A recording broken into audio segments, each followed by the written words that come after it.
सुरभि अपने पिता रामदीन के साथ हरिपुर गांव में रहती थी। सुरभि जब 2 साल की थी तब उसकी मां का देहांत हो गया था। उसके बाद से रामदीन ने ही उसे मां और बाप दोनों बनकर पाला। रूखी सूखी खाकर दोनों बाप बेटी गुजारा कर रहे थे। रामदीन को सुरभि की चिंता थी कि अगर उसे कुछ हो गया तो सुरभि की देखभाल कौन करेगा। गरीबी की वजह से सभी रिश्तेदार अपना पल्ला झाड़ चुके थे। शहर में रामदीन के चचेरे भाई का बेटा प्रकाश रहता था। एक दिन रामदीन ने अपने चचेरे भाई के बेटे प्रकाश को फोन किया और रोते हुए अपनी विपदा बताई। प्रकाश ने अपनी पत्नी सीमा से कहा, सीमा, वो पिताजी के छोटे भाई रामदीन काका का फोन आया है। वो बहुत बीमार हैं। वो चाहते हैं कि उनकी बेटी सुरभि को हम अपने पास रख लें। उनको अगर कुछ हो गया तो सुरभि की देखभाल कौन करेगा? पर हम कैसे उसकी देखभाल कर सकते हैं? जिया भी अभी छोटी है। उसकी देखभाल के लिए भी मुझे वक्त कम पड़ता है। ऊपर से तुम अपने चाचा की औलाद की देखभाल का जिम्मा मेरे सिर मढ़ दो। अरे सीमा, एक बार आने तो दो, फिर अपने हिसाब से देख लेना। और आ भी गई तो तुम्हें काम में मदद मिल जाएगी। प्रकाश और सीमा गांव जाते हैं। रामदीन सुरभि को कहता है, सुरभि बेटी, मेरी तबीयत ठीक नहीं रहती। अगर मुझे कुछ हो गया तो तू यहाँ गांव में अकेली कैसे रहेगी मेरी बच्ची? इसलिए मैंने इन्हें शहर से बुलाया है। ये आज से तेरी देखभाल करेंगे। ये तेरे नए माँ बाप बनकर तेरी देखभाल करेंगे मेरी बच्ची। हाँ सुरभि, हम तुम्हारी देखभाल करेंगे और तुम जिया की तरह ही हमारी बेटी बनकर रहना। आज से हमें ही अपने माता पिता समझो बेटा। चलो अब हमारे साथ चलो। मैं और सीमा अपनी बेटी की तरह ही तुम्हारी देखभाल करेंगे। आओ सुरभि बेटी, अपनी नई माँ के पास आओ। इधर आओ। नहीं पापा, मैं आपको छोड़कर कहीं नहीं जाऊंगी। मुझे आपके ही पास रहना है बाबा। बेटिया मान जा, और फिर मैं तुझे मिलने आ जाया करूंगा। ये लोग तुझे बहुत प्यार देंगे, किसी चीज की कमी नहीं होने देंगे। रामदीन सुरभि को भरे दिल से रोते हुए विदा कर देता है। सुरभि भी रोते हुए उन लोगों के साथ चली जाती है। प्रकाश और सीमा सुरभि को लेकर घर पहुंचते हैं। घर पहुंचकर प्रकाश और सीमा अपने अपने कामों में लग जाते हैं। अगले दिन प्रकाश ऑफिस चला जाता है। सीमा सुरभि को रात में रसोई में ही दरी बिछाकर अकेला सुला देती है। सुरभि पूरी रात डरी सहमी अपने पिता को याद करती रहती है। जैसे तैसे उसकी आंख लग जाती है। अगली सुबह सीमा सुरभि को आवाज लगाकर उठाने लगती है। ए सुरभि, उठ जल्दी, हमारे यहाँ इतनी देर तक नहीं सोते। कितना काम पड़ा है, मैं कितना काम अकेले करूंगी। माँ जी, वो रात में डर लग रहा था, नींद नहीं आई इसलिए नहीं उठी। ए लड़की, मैं तेरी कोई मावा नहीं हूँ, मालकिन बोल मुझे। बड़ी आई माँ बोलने वाली। चल अब जल्दी से पूरे घर में झाड़ू लगा, तब तक मैं जिया को खाना खिलाकर आती हूँ। सुरभि मन ही मन रोने लगती है। वो पूरे घर में झाड़ू लगाती है। धीरे धीरे सीमा सुरभि से सारा दिन घर का काम करवाने लगी। सुरभि को जब भूख लगती तो सीमा उसे बचा खुचा खाने के लिए दे देती। एक दिन प्रकाश अपनी बेटी जिया के पहले जन्मदिन के लिए ढेर सारे खिलौने और कपड़े लेकर आता है। खिलौनों और कपड़ों को देखकर सुरभि खुश होती है। उसे लगता है कि प्रकाश जिया के साथ साथ उसके लिए भी खिलौने और कपड़े लेकर आया है। प्रकाश सीधा कमरे में जिया के पास चला जाता है। अरे मेरी प्यारी बेटी, मेरी प्यारी गुड़िया, ये देखो मैं आपके लिए कितने सारे कपड़े और खिलौने लाया हूँ। आपका जन्मदिन आने वाला है ना, अब तो ढेर सारे उपहार मिलेंगे हमारी गुड़िया को। क्या देख रही है? मेरी बेटी को नजर लगा रही है? चल जाए यहाँ से, और रसोई में झूठे बर्तन रखे हैं, उन्हें जाकर धो ले। याद रख, एक भी बर्तन गंदा हुआ तो तेरी खैर नहीं। सुरभि रसोई में जाकर बर्तन धोने लगती है और रोते हुए अपने पिता को याद करने लगती है। अगले दिन जिया का जन्मदिन होता है। प्रकाश और सीमा ने घर पर ही पार्टी रखी हुई थी। वो सुरभि को कहती है, सुरभि जाओ, सबको कोल्ड ड्रिंक दो। एक एक मेहमान के पास जाकर कोल्ड ड्रिंक पूछना। ये कौन है सीमा? पहले तो इस लड़की को तुम्हारे घर में कभी नहीं देखा।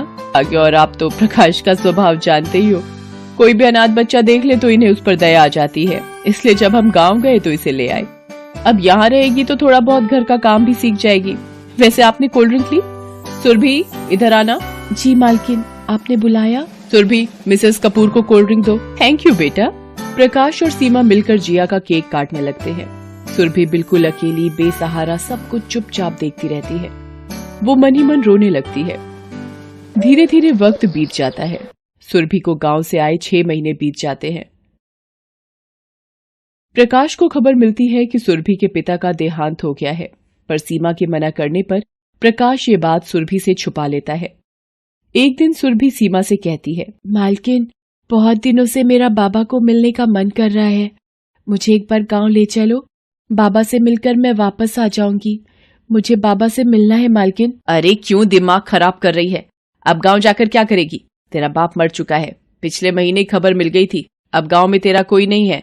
अब तुझे यहीं रहना हो। सुरभि तेज तेज रोने लगती है। वो अपने बाबा को बहुत याद करती है कि आखिर वो उसे अकेला छोड़कर क्यों चले गए। सुरभि चुपचाप सारे दुख झेलती हुई सीमा के अत्याचारों को झेलती रही। एक दिन प्रकाश को ऑफिस के जरूरी काम से 1 हफ्ते के लिए शहर से बाहर जाना होता है। वो सीमा से कहता है, सीमा, मैं 1 हफ्ते के लिए ऑफिस के जरूरी काम से शहर से बाहर जा रहा हूँ। तुम जिया का ख्याल रखना। और वैसे तो सुरभि तुम्हारे साथ है, तो तुम्हें उसकी भी मदद मिल जाएगी, ठीक है ना? प्रकाश ऑफिस के काम से 1 हफ्ते के लिए दूसरे शहर चला जाता है। अब तो सीमा और भी ज्यादा सुरभि पर अत्याचार करने लगी। वो सारा दिन सुरभि से ही काम करवाने लगी। सीमा सुरभि को घर में बंद करके शॉपिंग पर निकल जाती और रसोई में ताला मार जाती।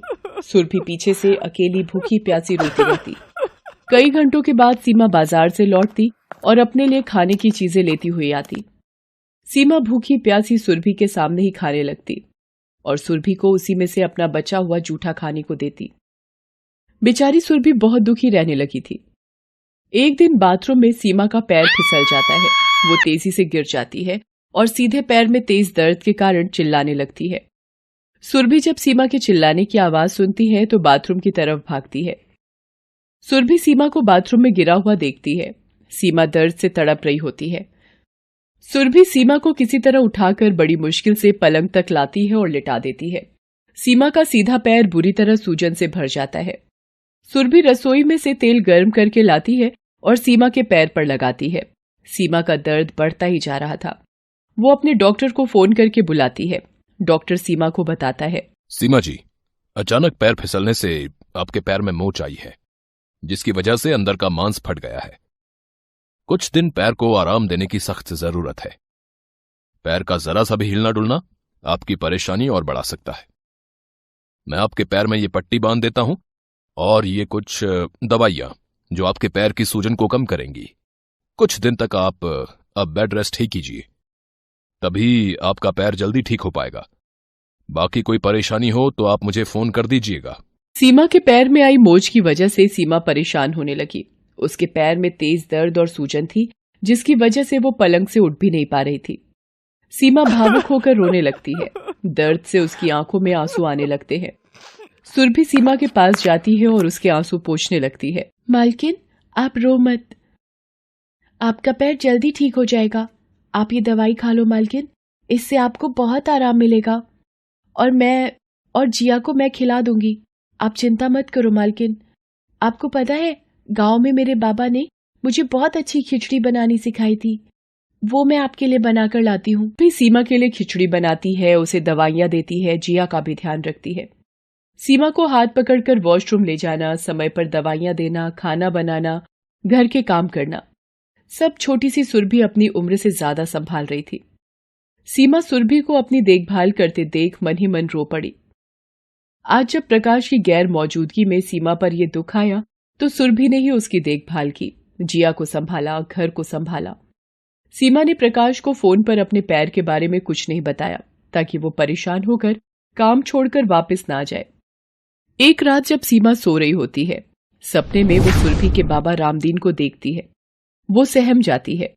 सपने में रामदीन की आत्मा उससे कहती है, मेरी सुरभि को मैंने अपने साथ विश्वास पर भेजा था ताकि आप मेरे मरने के बाद उसकी मां बनकर उसको प्यार करोगी, उसकी देखभाल करोगी। पर आपने मेरी बच्ची पर इतने अत्याचार किए, मेरे मरने तक की खबर उसे नहीं दी। फिर भी मेरी बच्ची ने आपकी तकलीफ को समझा मेरी समझदार सुरभि आपकी बेटी बनकर आपको मां समझकर आपकी सेवा कर रही है। आप भी उसे अपनी बेटी मानकर उसे मां का प्यार दो। मेरी बच्ची को खुश देखकर मुझ मरे हुए बाप की आत्मा को शांति मिल जाएगी। अचानक से सीमा का सपना टूट जाता है। रामदीन की कही गई बातें उसे याद आती हैं। वो घबराकर उठ जाती है और भगवान से अपने किए गए गुनाहों की माफी मांगती है। धीरे धीरे 1 हफ्ता बीत जाता है। दवाइयां और आराम मिलने से सीमा के पैर की सूजन अब कम हो गई थी। उसे दर्द में भी आराम था। प्रकाश जब वापस लौटा तो उसे सारी बात पता चली। सीमा ने उसे बताया कि इस संकट में छोटी बच्ची सुरभि ने उसका बहुत साथ निभाया। प्रकाश ने सुरभि को प्यार से सिर पर हाथ फेरा और धन्यवाद किया। कुछ दिनों बाद सीमा का पैर बिल्कुल ठीक हो गया। डॉक्टर ने सीमा को पैर पर हल्की मालिश करने की सलाह दी। एक दिन सुरभि सीमा के पैर की मालिश करते हुए, अरे मालकिन, अब तो आपके पैर की सूजन बिल्कुल ठीक हो गई, अब तो आप चल पाओगे। सुरभि, मेरी बच्ची, मालकिन नहीं माँ बोल मुझे, मैं तेरी माँ हूँ। आ मेरी बच्ची, मेरी गोद में आ, मेरे गले से लग जा। मैंने तेरे साथ बहुत गलत किया, इतने दुख दिए, इतने अत्याचार किए। सीमा सुरभि को गले से लगाकर प्यार करने लगती है। सुरभि को नई माँ मिल जाती है। प्रकाश भी सुरभि को प्यार करता है। सुरभि सीमा और प्रकाश के गले लग जाती है। Thanks for watching.